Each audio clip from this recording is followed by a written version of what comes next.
السلام عليكم ورحمة الله وبركاته. إيه الأخبار يا شباب؟ يا رب تكونوا بخير. مكملين مع بعض لسه في البلاي ليست الخاصة بتحسين البرفورمانس بتاع الاب عندنا. شفنا فيديوهات كتير، لو حابب تبدأ البلاي ليست من الأول تقدر هخلي لينك البلاي ليست في الديسكريبشن. وهنبتدي النهاردة في فيديو جديد مع بعض نتكلم فيه عن 3 زي ما نقول تولز كده، او واحنا بنستخدم الكيوبيت او البروفايدر واحنا بنستخدمه نقدر نستخدم البارامترز دي بحيث انها تفيدنا ان احنا نحسن البرفورمانس. هنشوف ده كله مع بعض، لكن قبل ما نبدا ما تنساش تعمل سبسكرايب للقناه عشان الكونتنت بتاعنا يوصل لناس اكتر، وفعل زر الجرس عشان كل ما ننزل فيديو يوصلك نوتيفيكيشن، لان انا ما عدتش بنزل مؤخرا، يعني مش بنزل كتير على السوشيال ميديا الفيديوهات اللي انا بشتغل عليها.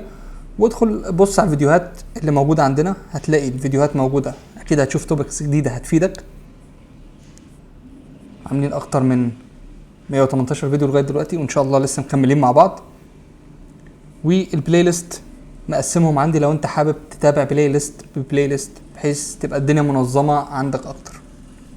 طيب خلونا نكمل مع بعض في الفيديو. احنا دلوقتي عاوزين نحسن البرفورمانس. طب هنحسن البرفورمانس ازاي؟ احد الحاجات ان انا اخلي الاب ما يعملش حاجات مش مطلوبه منه، ما يروحش يعمل ريبيلد الويدجت والويدجت دي مش محتاجه يتعمل لها ريبيلد. دي الحاجه اللي احنا مركزين عليها في الفيديو ده. طيب خلينا نشوف حاجه زي دي كده.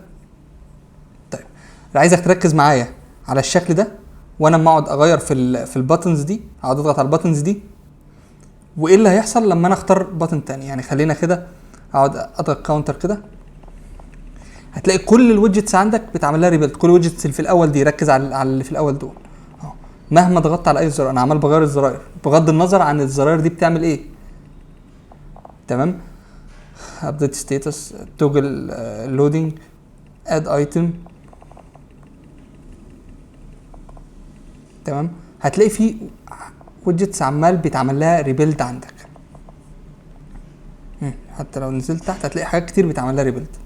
طيب تعالى كده نفعل بقى لما استخدم حاجه زي البيلد 1 او البلوك سيلكتور او السيلكتور عندنا. طيب خليهم زي ما هم كده، وتعالى نبدا كده نزود الكاونت ونشوف مين اللي هيتعمل لهم ريبيلد. انت خدت بالك ان دول وصلوا 40 وكلهم كانوا بيزيدوا مع بعض. تعالى كده نزود الكاونتر.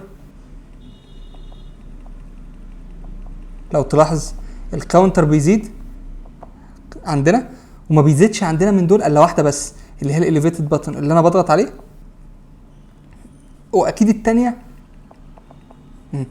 الخاصه البلوك بيلدر ده الخاص بالكاونتر بس. فاصبح عندنا انا لما اروح اعمل اي بروسيس او اغير في او البلوك بيلدر يلسن على اي او يحصل فيه اي تغيير، بيروح يسمع بس في الكاونتر اللي موجود عندي. تعالى نختار البلوك سيلكتور ونشوف. تعال نشوف اللي زادهم. هتلاقي الاليفيتد باتن ده، وبرده البلوك سيلكتور بتاعي. انا ركز معايا بس في دول وانا هشرح لك واحده واحده. انا بس عاوز اوريك الفايده، ان بدل الاول لما كنا بنضغط هنا على الكاونتر ده، خلينا نشتغل في الكاونتر بس، كان كله بيزيد. يعني ركز كده دلوقتي مع اللي بيتعمل له ريبيلد واللي عمال يزيد اللي في اليمين دول، هتلاقي دول كلهم عمالين بيزيدوا مع بعض. واما انا اشغل حاجه زي البلوك سيلكتور مثلا واقعد ازود الكاونتر مع بعض، هتلاقي بس الويدجتس الخاصه بالبلوك سيلكتور دي، خلي بالك دي مش حقيقي لان انا شغال في الديباج. طيب خلونا نزود. ايه اللي بيحصل؟ بيزيد بس الويدجتس الخاصه اللي بتلسن للسيلكتور ده بناء على شرط معين، هنمشي عليهم واحده واحده. وعندنا حاجه تانية اسمها السيلكتور برضو. تعالى كده، مفيش حاجه بتتغير، مش هتلاقي حاجه بتتغير غير السيلكتور بس. انا بس بحاول اوصل له هنا اهو. السيلكتور ده هتلاقي السيلكتور ده هو اللي عمال يزيد بس. فبالتالي انا لما خدت اكشن وانا مستخدم ويدجتس معينه او مستخدم بارامترز معينه بتتحكم في الريبيلدز عندي، ايه اللي حصل؟ عملت ريبيلد بس للحاجات اللي انا محتاج اعمل لها ريبيلد، ما رحتش عملت ريبيلد للسكرينه كلها. زي ما شفنا هنا، ما كل دول اتغيروا مع بعض، تلاقي كل السكرينه كانت بتزيد، كل الريبيلدز لكل ويدجت كانت بتزيد. طيب احنا استخدمنا ايه؟ لو تلاحظ هتلاقي حاجه اسمها بيلد وين. تعال نبحث على بيلد وين دي. بيلد وين اهو. احنا دلوقتي لما بنيجي نستخدم البلوك او نستخدم الكيوبيت، الطبيعي ان احنا بنستخدم البيلدر، واي تغير في الستيت ايه اللي بيحصل؟ اي تغير في الستيت ايه اللي بيحصل؟ بيروح يريبيلد دي يروح يريبيلد كل اللي تحتها. صح كده؟ صح كده. عندنا بقى ميثود بارامتر تاني اسمه بيلد وين. بيلد وين ده بيحدد امتى البيلدر ده بيشتغل. يعني مش لازم اي ستيت يتعمل لها اميت عندي يروح يبيلد الويدجت دي تاني. لا، ده في شرط موجود، هي بتبص بيبقى فيه في البارامترز بتوعها او في الكول باك بتوعها البريفيوس ستيت والكرنت ستيت. يعني لو الكاونتر ده كان قبل كده بواحد وبعد كده هيبقى باتنين، فالبريفيوس هتبقى بواحد والكرنت هتبقى باتنين على حسب الستيت اللي انت عاملها طبعا. فبالتالي البيلدر ده عاوزك تفهم بس معنى بيلد وين. البيلدر ده مش هيتعمل له كول، مش هيروح يريبيلد ده تاني غير لما الاثنين دول ما بيساووش بعض. هو حاطط الشرط كده بيقول لك بريفيوس دوت كاونتر لا يساوي الكرنت دوت كاونتر، اللي هو لو الكاونتر القديم بيساوي الجديد ما تعملش ريبيلد. ممكن تحط هنا انت اي شرط، فبالتالي ممكن تحط شرط اصلا يعني تعال نرجعها كده فولس. يعني خلينا نجرب مع بعض. تعال نشوف انا لما اضغط على الكاونتر ده، هو ده الجود كاونتر. تعال كده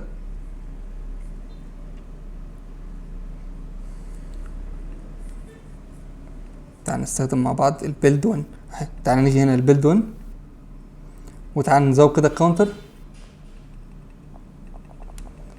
الكاونتر ما بيزيدش وما بيحصلش ريبيلد للكاونتر على فكره، هو بيحصل ريبيلد للباتن ده اللي انت عملت تضغط فيه بس عليه بس، لكن الكاونتر نفسه. تعال نروح للبلوك وين البيلد وين اقصد. فين البيلد وين؟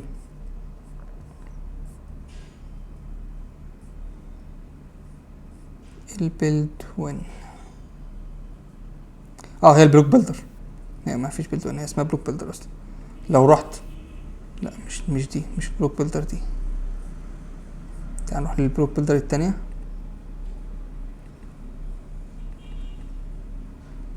بلوك بيلدر هو كل ما اضغط على واحده هيوديني اهي هنا. انا لما خليتها فولس اضغط وبضغط هنا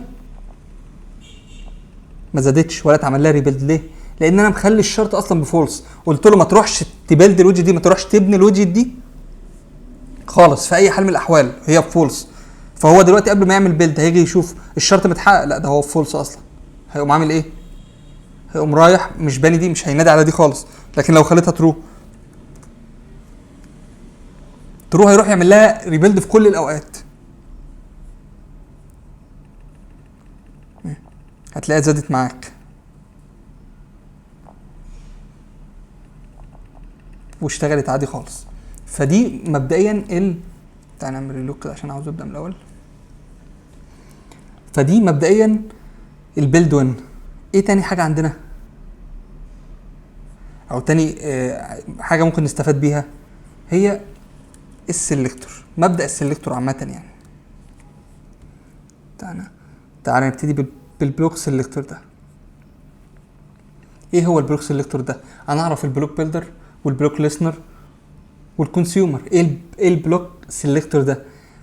البلوك سيلكتور ده بيديك بيديك فيتشر ان انت او بيديك ميزه ان انت تقدر مش مجرد بس ان انا احط شرط ويتعمل ريبيلد للويدجت على اساسه.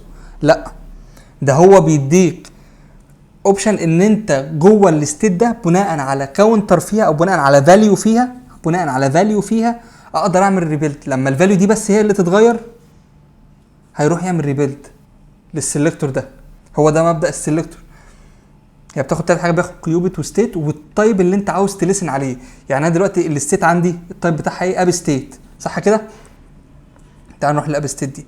الاب ستيت دي جواها كاونتر، صح؟ انا عاوزه بس يتغير لما الكاونتر ده يتغير، مش اي حاجه جوه الاب ستيت دي تتغير. يعني انا مش فارق لي اليوزر نيم ده لو اتغير انا مش هروح اعمل ريبيلد، الاز لودنج لو اتغيرت مش هعمل ريبيلد، الستاتس مسج دي لو اتغيرت انا مش هروح اعمل ريبيلد، اللاست ابديتد لو اتغيرت مش هعمل ريبيلد. لا ده انا هعمل ريبيلد لو دي مثلا كانت بواحد، الكاونتر ده كان بواحد وبقى باتنين، فهو هيفهم لوحده عن طريق السلكتور دي. تعال نروح كده للمين سلكتور، تعال نروح كاونتر فهو هنا لما دي بس اللي تتغير، لما الكاونتر ده هو اللي اتغير هيروح ينده على البيلدر دي.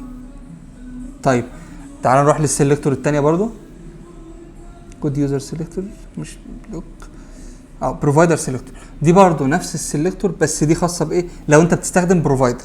انا حبيت اضيفها بس عشان ابقى افهمك ان المبدا واحد. هو ايه هنا؟ ايه اللي عمله؟ قال لك احنا عندنا شوب موديل، ده البروفايدر بتاعي، ده بروفايدر باكستند من تشينج انتو فاير. لو انت استخدمت البروفايدر قبل كده مش كل شويه هروح لك بقى. طيب تعال نروح لها السلكتور. انا عاوز اروح للسلكتور بتاع، طبعا اوعى تقلدني وتعمل السكرينه بالطول ده، لكن انا عاوز اوضح لك الاكزامبل كله في سكرينه واحده، فضفتهم كلهم في سكرينه واحده، بس انت قسم السكرينات عندك. طبعا ما ينفعش اصلا نبقى بنتكلم على البرفورمانس وازاي نخلي الكود بتاعنا سريع والدنيا عندنا منظمه اكتر، واروح انا اعمل حركه زي دي بس لهدف تعليمي بس مش اكتر. طيب اهو هنا نفس الحوار، انت عندك سيلكتور، بروح اقول له الشوب الايتم كاونت لو اتغير، الكاونت بس ده هو لو اتغير روح انده على البيلدر دي، غير كده لا. فبالتالي احنا اصبح عندنا 3 حاجات، عندنا البيلد وين والبلوك سيلكتور والسيلكتور. ايه مبدا البيلد وين دي؟ البيلد وين دي كلهم الثلاثه بيسمعوا في البيلدر على اساسهم هيحصل بيلد ولا لا. فالبيلد وين على اساس شرط انت هتحطه هيروح ينادي على البيلد دي. طيب السيلكتور عامه بقى على اساس فاليو جوه الستيت لو اتغيرت، على اساس فاليو جوه الستيت لو اتغيرت هروح اعمل ريبيلد. غير كده انا مش شايف اي حاجه تانية جوه الستيت، اي حاجه تانية جوه الستيت هتتغير انا مش هروح اعمل ريبيلد، انا هعمل ريبيلد على اساس فاليو انت هتحددها لي موجوده جوه الستيت. بس كده، هو ده كان فيديو النهارده، اتمنى يكون واضح وهتحتاج تستخدمه ان شاء الله في الابس عندك. ولو جيت تنهانس اب عندك تاكد انك هتلاقي نفسك عامل حاجه بيتعمل ليها ريبيلد. وانت لو استخدمت حاجه من الاثنين دول، خلينا نتكلم على السيلكتور كانه مبدا يعني عن الاثنين دول، هتلاقي نفسك عملت انهانس للاب عندك وخليته افضل بكتير. اتمنى الفيديو يكون فاد الناس، اشوفكم على خير ان شاء الله في فيديو جاي. السلام عليكم.